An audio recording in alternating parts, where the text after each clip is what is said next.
हा? हॉस्पिटलची सेवा मोफत आहे. 5 रुपये सुद्धा केस पेपरला लागत नाही. तुमचं 2 लाखाचं ऑपरेशन होणं 50,000चा खर्च होऊ. हा. आतापर्यंत माझी आई त्यांच्यामुळे जिवंत आहे. हा. हो, हा. काय झालं?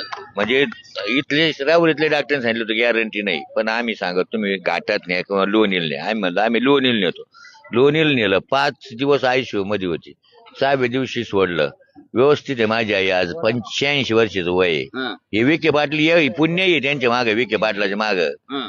तसं लंकेचं काय आहे? हा. आम्हाला काय माहिती कोण लंकेन काय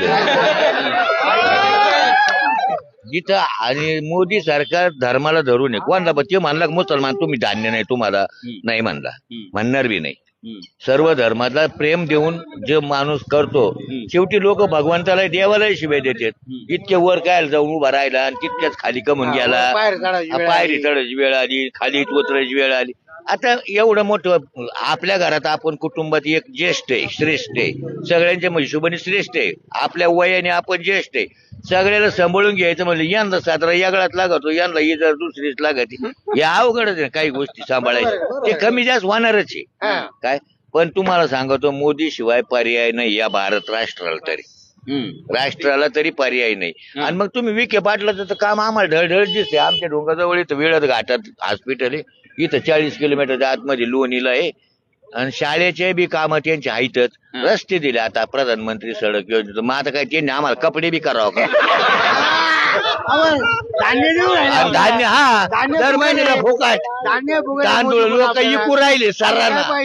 लोकाला सर्रांना तांदूळ सवय नाही. किती खुशाल खात गहू घेऊन खाते, कोणी बाजरी घेऊन खाते. याच्यापेक्षा आणखीन काय पाहिजे तुम्हाला? आता फक्त तुम्हाला बायका द्यायचं राहिलं. आता ते काय प्रोडक्शन नाही होऊ शकत. बरोबर आहे की नाही? दुसरं काय करू शकतो? नाही आता कोणाच्या कुटुंबात ती लंकेमध्ये ती साधा माणूस आहे, गरीब माणूस आहे, काय करायचं? अहो गरीब आणि श्रीमंताचा विषय नाही. मुळात परिस्थिती अशी, आमच्या राहुरी तालुक्याला विखेची लोणी जवळ त्यांचे PFA मार्फत फोन करून समजा आडी अडचण आली दवाखान्याची यायची. दुसरं काय आम्हाला काय दाणे आणायला जायचं त्यांच्याकडे. मोदी देऊन राहिला. पुढचे 5 वर्ष जाहीर करून टाकले. मग आता अडचणी कोणच्या येत्या, दुखण्या भाण्याच्या येत्या, रस्त्या रुस्त्याच्या येत्या, शाळेच्या येत्या.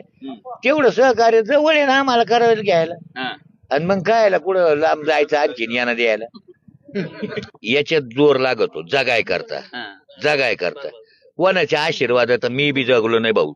आता 66 चालू आहे, अडचण नाही. पण देशाला मी काँग्रेसचे लई सरकार पाहिले भाऊ.